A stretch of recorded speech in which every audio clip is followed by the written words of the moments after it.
Good evening and welcome to Bookmark. Today we take a look at this book, Elephants and Kings, an Environmental History by Thomas R. Trotman.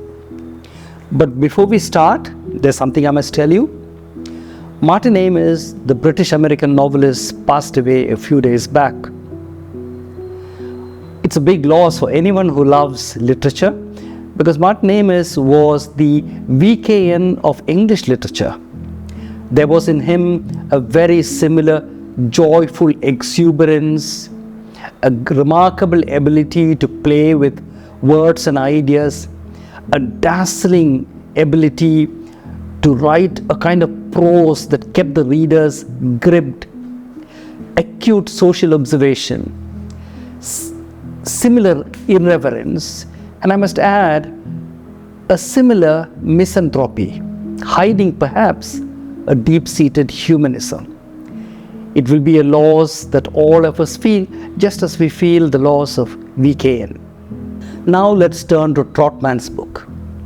Imagine a series of maps, each of which shows the distribution and population of elephants across the globe. The earliest map is from roughly 12,000 years back, and the latest map is from the 21st century, say 10 years back. If you look at this, you will find a fascinating story of how the elephants spread across the globe. Various conditions influence them. The weather and the climate and other conditions are some of them. Human beings also affected them. But if you look at this, you will find a fascinating story. The elephant and its cousins, related species, once dominated the main land masses of the world. You would have found them in America, in Africa, and in Eurasia, roughly from Spain all the way to Siberia and down south to the islands that are close to the Pacific. There were plenty of them around. But as we move forward in time from 12,000 years before present to now, you will find that their numbers shrank. Sometimes they disappeared because of natural reasons, but sometimes man had a role to play in their disappearance. One of the species that disappeared, about which we know a lot, is the mammoth, which once dominated large areas in Russia. I know there are some people who will tell us that the mammoth hasn't gone extinct, that there is an elephant in the room in the Kremlin and he has a set of people around him who are all, in a sense, mammoths, protected by the double layer, a layer of thick blubber offered by, the Russian Empire, and a layer of nice, thick, white, woolly coat offered by the Russian Orthodox Church. I'm speaking of the oligarchs in Russia, but then they are mammoths or elephants only metaphorically. We are talking about the real animal. And if you look at the animal, you will find that they've shrunk in numbers and the areas that they covered. And today they are confined to certain places, chief among them India. Why did this happen? How did this happen? This is the fascinating story that Trotman tells us in this book. Today, the only places where you have viable populations of elephants are some places in India and a few spots in southeastern China, Cambodia and Thailand and so on. And Trotman tells us a story of how this happened or why it happened. The main reason that the elephant is today present in India more than in any other place is a story he tells us. And that's a story also of the kings of India. Now he tells us that roughly from about 1000 BC or maybe 500 BC, kings in India discovered what he calls technology. And that was the technology of the war elephant. What this meant is that the kings organized capture and taming and training of elephant from the forests in India. And they began to use these elephants as weapons in war. It was at that time, and for nearly 3,000 years after that, what we would call cutting-edge technology. And the world's leaders in this technology, indeed the people who came up with the technology, were Indian kings with the help of Indian forest people. It was, in a sense, I won't go into the details, in a sense, these war elephants that the Indians were using were like the F-16s and Rolls-Royces and JCBs of history, ancient history, and even medieval history. The war elephants gave the kings of India tremendous power and great prestige. It was a technology that was so valuable. Trotman tells us that Indians exported the technology. In fact, if you go into the details of this, you will find an amazing picture of the technology traveling across continents and being used in places as far away as Spain, Egypt, Turkey, and down in the east in places like Cambodia and even parts of South China. Nobody else developed the technology, nobody even refined it. It was an Indian thing, taken outside probably by Indian kings and the people whom he employed. And this technology dominated the world in a sense for 2,500 to 3,000 years. There were two things that enabled kings in India to use this technology and to possess it. Number one was the fact that India had jungles from where you could actually capture elephants and tame them and train them. Second, India had people in the forests, those whom we would now call Adivasis, or to use a very contemporary term, Dalits, who had wonderful knowledge of the forest and the animals of the forest, and who were exceptionally good at helping the king capture the animal, train the animal, and then deploy the animal, particularly in warfare.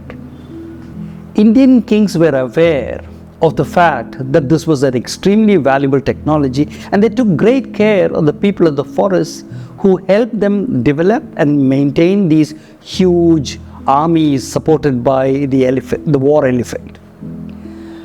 Now, this knowledge that the Adivasis had and which the king in a sense exploited was passed on from father to son or from one generation to another and never ever recorded.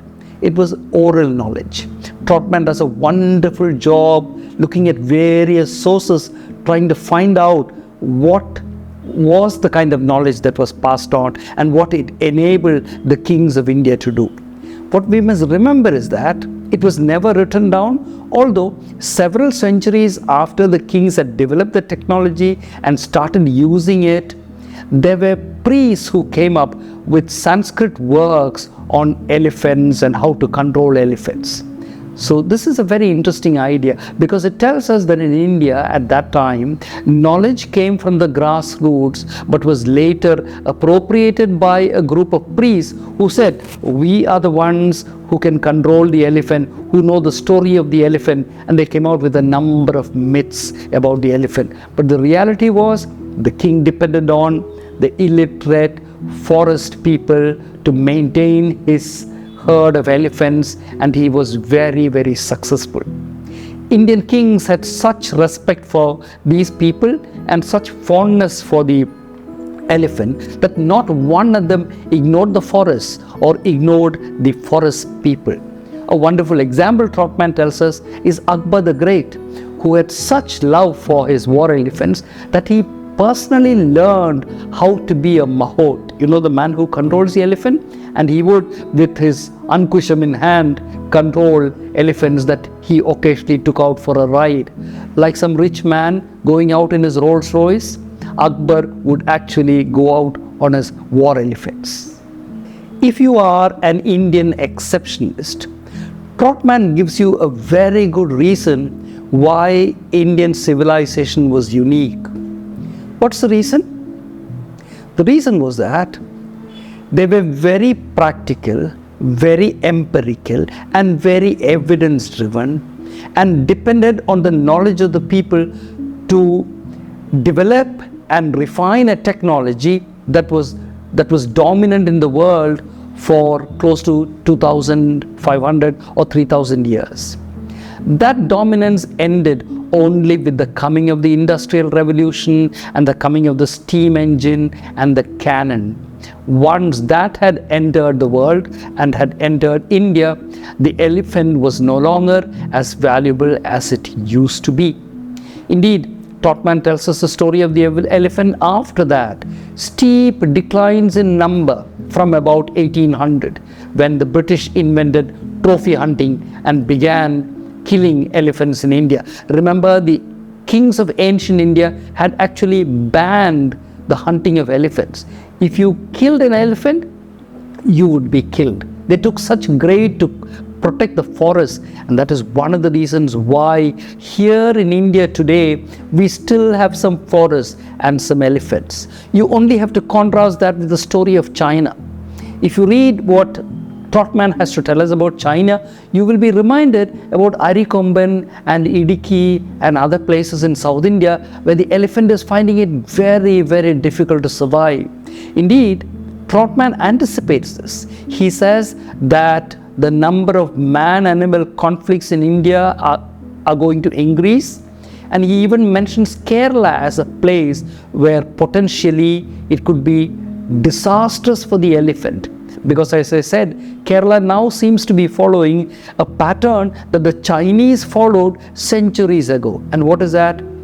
Devoting all land to agriculture and driving out all animals, including the elephant, which would be a terrible and irreplaceable loss. I'm not a foodie, but I'll pretend to be one, because the best way of describing Trotman's book is delicious. It's an exceptionally wonderful book, but it's not like fast food.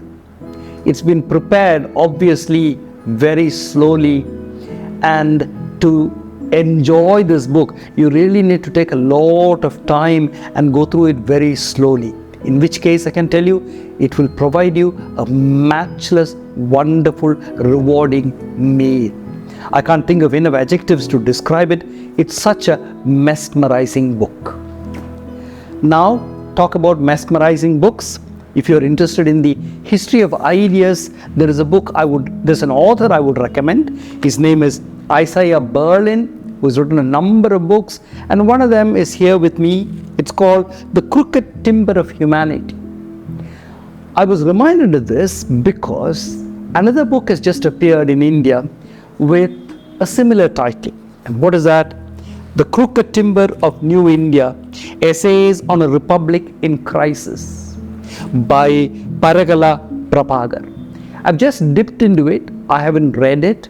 I've looked at a couple of chapters, and I'm going to stick out my neck and say that this is a truly exceptionally wonderful work.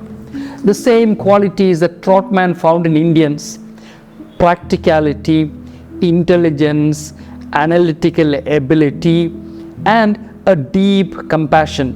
Both the Adivasi and the emperor had compassion not just for the people around, but also for the animals around. You can find all these qualities in this book, is what I think. But I'll read and maybe some other time tell you whether that hunch of mine is correct or not. But the title tells me one thing: this is an exceptionally learned man. Otherwise, a quotation from Immanuel Kant wouldn't have figured in his title. Thank you very much. And for all the feedback that you have sent me, I'm extremely grateful. The tender ones and not the so tender ones, please watch this or listen to these and send me more feedback, whatever you feel about it. Keep reading, and I hope that these books are books that you will be able to read. Thank you very much.